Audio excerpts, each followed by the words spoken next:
Hi everyone, I am Beatrice. In today's video, we'll be looking at inflammatory bowel disease.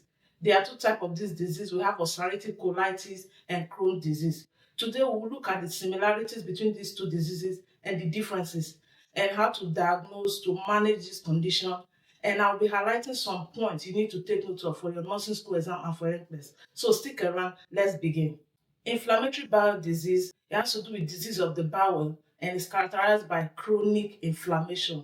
This is an immunological disorder of the bowel. So it's autoimmune disease where the body begins to fight itself. You can't really pinpoint the cause of the condition.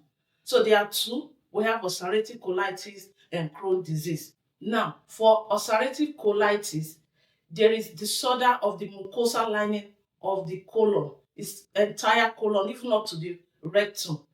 And the disorder involves continuous ulceration. So there will be formation of ulcer throughout the entire colon.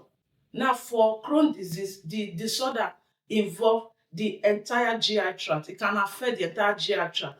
It can start from the mouth to the anus. Anywhere you can see the ulceration. However, the ulceration is not going to be continuous. So you're not going to see the ulcer from the mouth straight to the anus. You won't see that. But you can see the ulcers develop in patches. So you could see healthy intestine and then you could see another intestine that is filled with ulcer. So because of that, we say it is characterized by patchy or steep lesions. Now let's look at the similarities between these two. The first thing you want to know is that it's immune disorder of the GI tract. So it's autoimmune disease, both condition, and it's characterized by chronic inflammation. It starts gradually and it comes and goes. So because of that, we'll say there is a period of exacerbation where there's flare-up and there's also a period of remission. Another thing is that these two conditions put a patient at increased risk of colon cancer. For the symptoms of these two conditions, they are similar. There's diarrhea, there's abdominal pain, weight loss, fever, there's this fecal urgency, even electrolyte imbalance, dehydration is unique to the two of them. However, there are some things that differ even in terms of the signs and symptoms. First, let's look for the diarrhea. For ulcerative colitis, we know that the large intestine does majorly absorption of water. And we know that in ulcerative colitis, the colon is mostly affected. So because of that, their own diarrhea is more frequent. They can have up to 20 loose stools a day. And this diarrhea also comes with pus. They can have mucus and it can be bloody. And that's because before the stool gets to that large intestine, because of that continuous ulceration of the large intestine, especially the colon, you can notice that blood in the stool. So they are the one that can pass bloody stool. It's not common with Crohn disease. But in Crohn disease, the diarrhea is there, but it's not as frequent as that of ulcerative colitis. However, the diarrhea can also come with steatorrhea, that is fatty stool. Now, let's look at the differences, the key difference between ulcerative colitis and Crohn disease. I mentioned it earlier. For ulcerative colitis, it affects the colon and also the rectum. So we're looking at the large intestine. But for Crohn disease, it can affect the entire GI tract, any part of the GI tract. So it can even begin from the mouth and it can get up to the anus. Now, for the lesion, for ulcerative colitis, is continuous. It can affect the entire colon, even the rectum. And because of that, they lose that nice shape, that fold you see in the intestine. So the appearance, we call it lip absence. That's that loss of that form, that nice shape that usually comes with the intestine. You won't see it. But for Crohn disease, it's characterized by patchy or skip lesions. So because of that patchy skip lesions, the appearance, they call it cobblestone. So as if you are seeing different shape. There's one healthy place, there's an ulcer there. So because of that, we call it cobblestone appearance. Now, for ulcerative colitis, it is limited to just the mucosal layer. It doesn't affect the entire layer of the intestine. But for Crohn disease, all the layers of the bowels are involved. Now, for the complication, they are similar. However, for ulcerative colitis, toxic megacolon is common, where the colon becomes so enlarged it can become paralyzed. And then there's also risk of colorectal cancer. But for Crohn disease, there are risk of fistulas, where there will be opening between one organ and the other, strictures. Because of that skip lesion, with time the intestine become hardened. And because the Crohn disease itself, though it affects the entire GI tract from the mouth to the anus, but it's more common with the small intestine.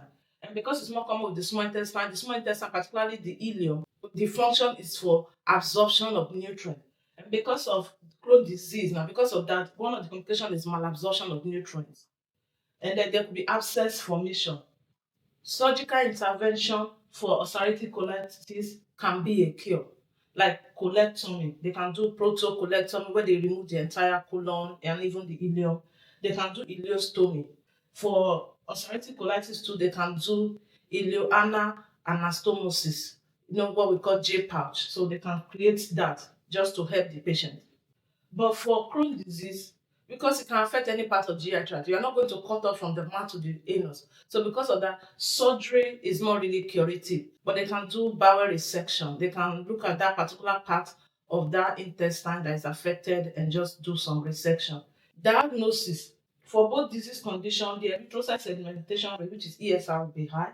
The white blood cell count will also be elevated, and the C-reactive protein will be elevated. They can also do colonoscopy, they can do sigmoidoscopy, barium studies.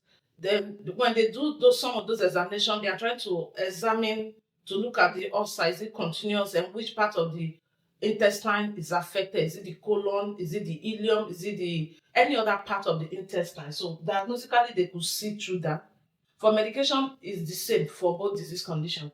Anti-inflammatory is used, commonly used anti-inflammatory is sulfasalazine. It's a GI anti-inflammatory medication. It's also used in rheumatoid arthritis. So it's unique to that. And they can also use 5-amino salicylates. Corticosteroid like prednisolone can be ordered for them. They can put them on immunosuppressant. Remember, the disease condition has to do with immune disorder. So they give them immunosuppressant to suppress the immune system so that the body doesn't fight itself too often. Example is cyclosporin. They can give them anti-diarrhea agent because of that persistent diarrhea. And then diet. The nurse, you'll be teaching them a lot on this part. So during the period of flare-up, the patient will be on nothing but mouth because we need that intestine to rest. Give that intestine a little break. So they'll be on IV fluid. We want to rehydrate them. They would have lost so much fluid. Electrolyte replacement. Potassium is a major loss. So hypokalemia is a major problem. And we were teaching them to avoid anything that can cause flare-up again. Food that are high in fiber, they can make them to experience more stool because fiber softens stool, and we don't need anything to soften the stool at that point. And any gas forming food, we want them to limit it. Fatty, spicy food, dairy food, any food they should identify any food they are allergic to. So we'll be teaching them all those things. But we're going to encourage them to take high carb diet because they will experience weight loss. They don't absorb nutrients. The intestine are not really doing a good job. They are not able to absorb them, especially the small intestine.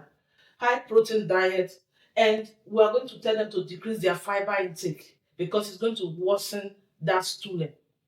Hydration is very important. They must have lost a lot of fluids. So because of that, we want to hydrate them properly. You will also be teaching them on the importance of caring for the stoma to ensure that the skin integrity around that stoma is maintained. They should watch out for any signs showing that there is no good blood supply, especially after surgery. So you want to ensure that there is good blood supply to the stoma area. It's nice, the skin is red or pink. And you teach the patient the importance of rest, to relieve that anxiety, ensure that you teach them to take care of themselves very well, to rest. You will teach them about their medication, what they are used for, the importance of being compliant with their medication, the importance of identifying any food allergen and try to avoid it, to avoid any flare up, and importance of also going for medical checkups. Teach them how to also take care of their colostomy or any of the stoma they've created, how to take care of it, how to empty their colostomy, how to change the bag. You teach them self-care, the importance of self-care. The skin area should always be clean and dry to avoid any infection. So that wraps us today's topic on inflammatory bowel disease. If you find this video helpful, please like, share, and subscribe for more educational videos. Thanks for watching.